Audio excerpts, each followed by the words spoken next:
All right.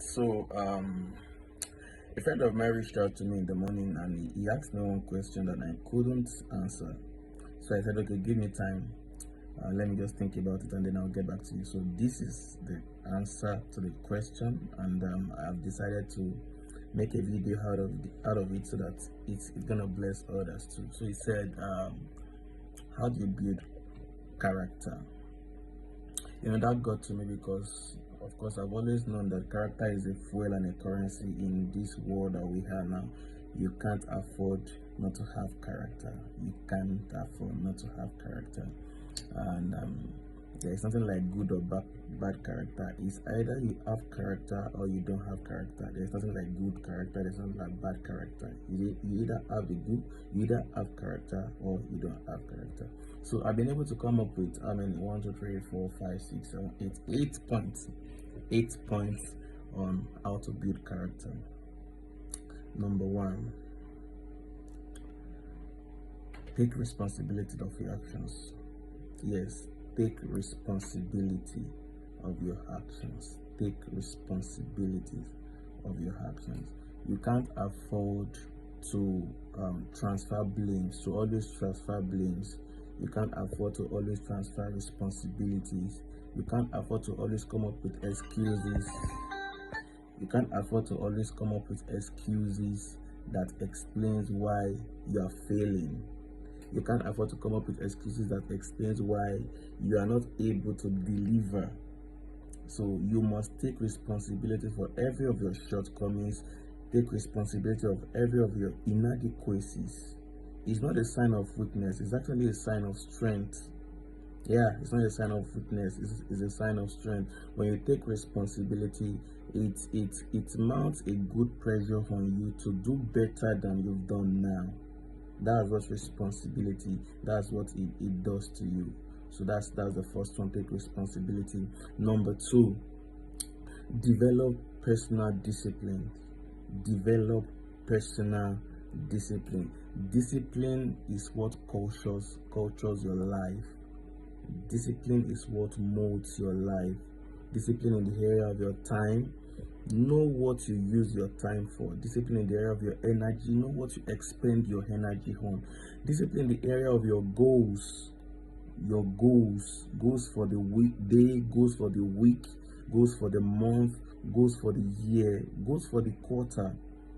There should be highlighted goals that you have on ground, and you must develop your personal discipline to ensure that these goals are achieved. And then the fourth area of discipline is the discipline of your mood, your emotions. You have to guard your emotions because emotions drives productivity. Yes, emotions drives productivity. You don't want to expend your emotions on things and people that won't value what you're doing. You don't want to expend your emotions on things and people that don't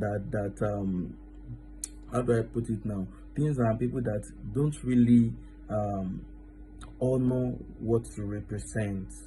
You understand? So you have to guard your emotions, you have to guard your mood, you have to guard your goals, you have to guard your energy, you have to guard your time. Discipline, strict discipline. Then the third one is understand and know your weaknesses. Understand and know your weaknesses. See, it's important to do it, to always carry out a SWOT analysis of yourself. Yeah, you know your strength, you know your weaknesses, you know the opportunities available and around you.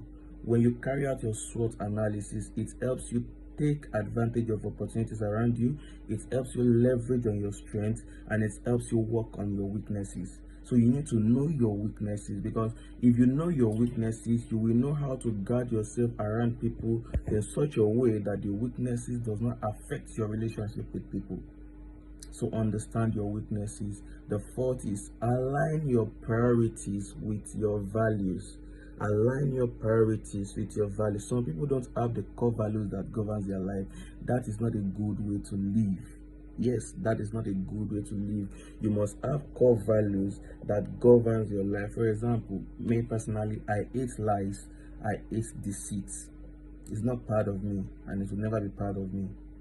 It's a core value that I'm holding on to. I don't want, I really, really dislike that. Lies and deceit. So when you understand, when you create core values around your life that governs your daily routine, that governs how you relate to people, how you talk, how you communicate. For example, you won't see me talk anyhow. I don't talk anyhow. I don't my words are graceful. Yes, let me use that. My words are graceful. I don't use all these general slangs and everything. Yeah, you won't hear me say all of those things. Why? Because I believe in the power of the words, and I believe that your words cultures and makes you.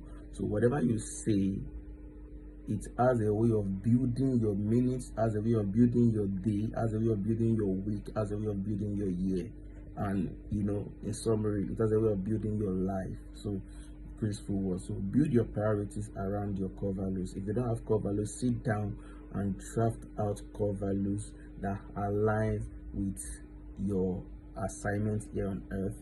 Then the next one is admit wrongdoing and ask for forgiveness. Admit wrongdoing and ask for forgiveness. When you realize that you are wrong, do not hesitate to ask for forgiveness. It doesn't make you lesser. No, it doesn't make you lesser. In fact, it confers more honor on you when you understand that you've done something wrong and then you ask for forgiveness. And there is an exact way you ask for forgiveness. Number one, you will realize and understand that you've done something wrong. Number two, you communicate it effectively to the person that you've offended. Number three, you apologize and promise the person that you won't do it again. Yeah, I think I shared it last week or so, the process of asking for forgiveness. Then the next one is take extra care with your finances. Most people, they do well in all other things, but in this area of finances they don't do, and it's not their fault. But when they fall victim of financial declination, people misinterpret that, and then it affects how they perceive them to be. So you have to be careful. Take extra care with your finances. Don't spend more than what you are making. Don't make promises you cannot fulfill. Be careful with your finances generally. Then the next one, value your family. Yes, value your family. Value your family. When everyone turn against you, there is high probability that your family will not turn against you. Yes, I'm really serious about this. There's high probability that your family will not turn against you. So value your family. And the last, which is not the least, place value on people. Place value on people. See, the financial model of this dispensation, the financial model of this season that we are now is a connected model. Is a connected model. How the level of your wealth is a function of how connected you are to people. Is a function of the worth of your relationship. So value people, place value on people, and you don't just place value on those that are idea already. No, when you're not part of people's success story, it becomes difficult to place entitlement on whatever they have. So you need to be able to discern and spot greatness even in the seed form, so that you'll be part of the growth, and as you are part of the growth, the person will never forget you. So do not forget, take responsibility of your actions, develop personal discipline in your time, energy, goals, and moods. Know your weaknesses, align your priorities with your core values, design your core values, please design it, then admit wrongdoings and ask for forgiveness immediately. Take extra caution with your finances, value your family, and then place value on people. Thank you very much. Cheers and God bless.